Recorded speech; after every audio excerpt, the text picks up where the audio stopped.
do this. What if the first unit on scene wasn't a patrol car or an ambulance, but a swarm of autonomous drones? In today's episode, we're going to explore how coordinated drone swarms might become the next generation of first responders, delivering situational awareness, life-saving gear, and real-time data to 911. Stay tuned. This might change everything. Coming up next on TiPS, Today in Public Safety. Welcome to TiPS, Today in Public Safety, your go-to podcast for today's breaking stories and public safety news. Here's your host, Fletch, with today's tips. You're listening to TiPS, Today in Public Safety, the show where we push the boundaries, challenge assumptions, and explore the future of emergency communications. I'm Fletch, I'm an ANTA-certified ENP, and I bring you this show 3 times each week with insights, news, and ideas to help you stay ahead in public safety operations. Today's episode is Swarm Drones as First Responders, and we're going to dig in on how intelligent drones working together, not individually, could become a critical wave of first response in emergencies. The concept takes flight. Let's start off with the basics. What exactly is a drone swarm? Well, think less one drone under direct control and more many drones, all communicating and cooperating, forming a collective intelligence. Each drone is relatively simple on its own, but linked together, they behave more like a living organism or a hive. Swarm intelligence draws from nature, like bees or ants, letting each unit make local decisions while following global mission goals. In a crisis, that means a swarm could rapidly cover a wide area, reconfigure dynamically, and push data back through the command network with minimal human micromanagement. The critical enabler is real-time data exchange and AI-based coordination.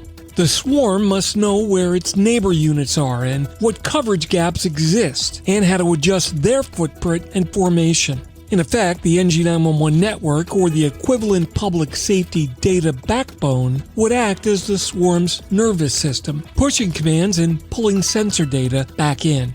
In short, instead of sending a single drone out, you send a team, a coordinated, adaptive, airborne first responder. The public safety use cases.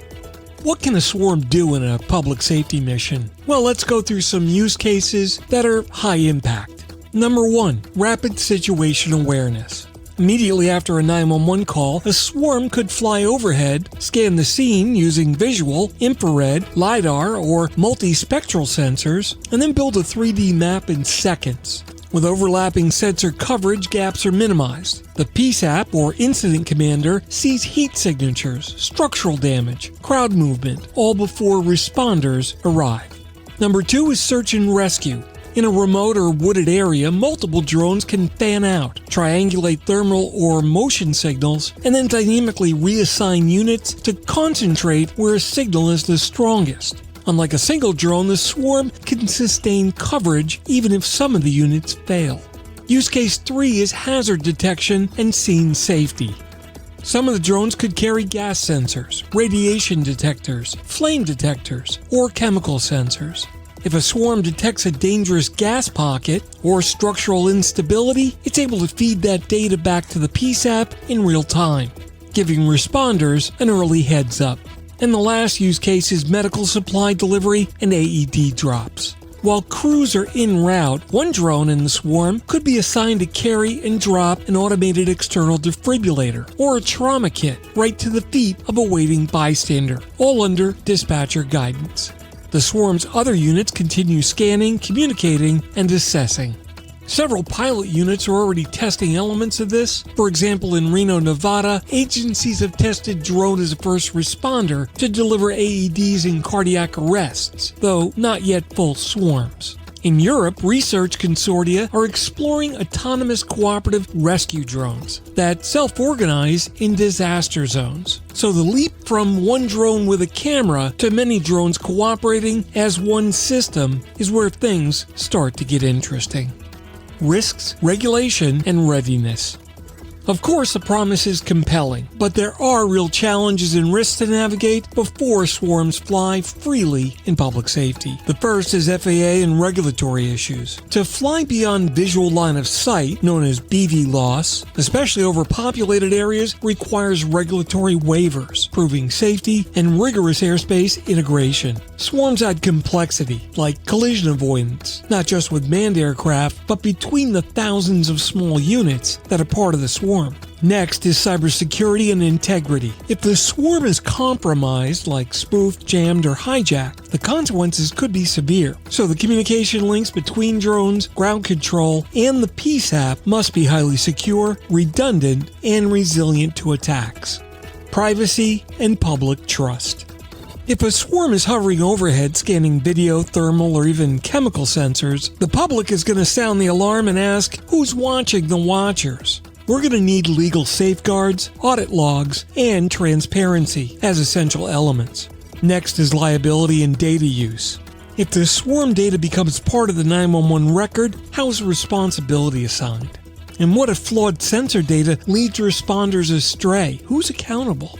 PSAP integration and workflow. One of the problems is most dispatch centers are not built to ingest streaming high-volume sensor data.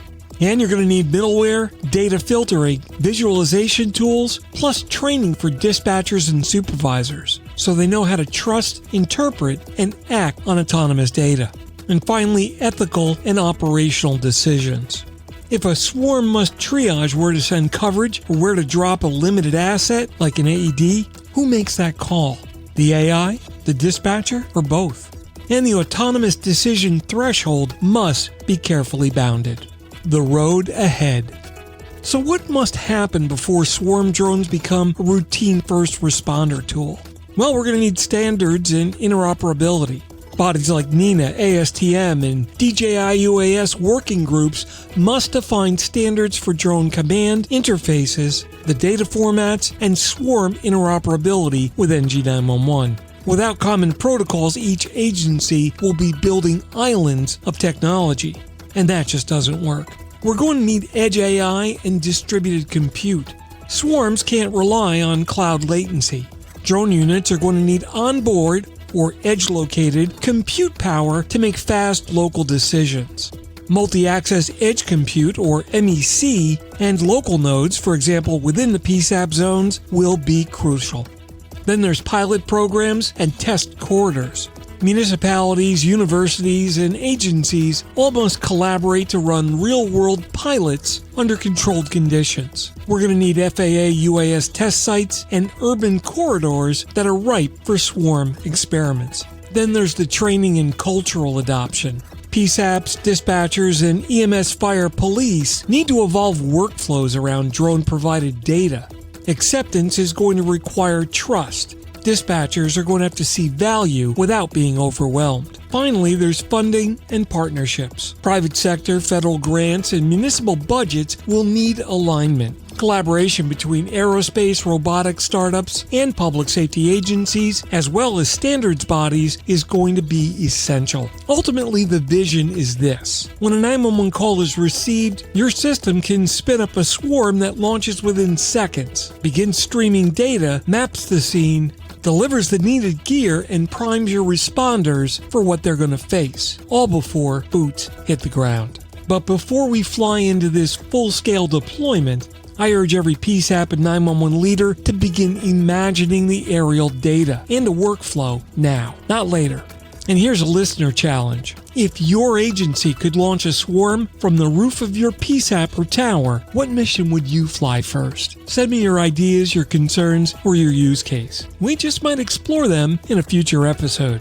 That wraps up today's episode of TiPS, Today in Public Safety. Thanks so much for listening. I hope this sparked some new ideas, questions, and possibilities for your operations. You can find more episodes at 911tips.com. And if you like what you hear, please subscribe, rate, and share the show. It helps others in public safety find it. I'm on social media as Fletch911. Reach out to me with any of your feedback or questions. From all of us here, thanks so much for what you do every single day in public safety. Stay sharp, stay safe, and I'll see you next time. You've been listening to TiPS, Today in Public Safety, your go-to podcast for today's breaking stories and public safety news. Hosted by Fletch and available every Monday, Wednesday, and Friday on 911tips.com. That's 911tips.com. Be sure to like and subscribe, and remember to join us each week for the latest on NG911.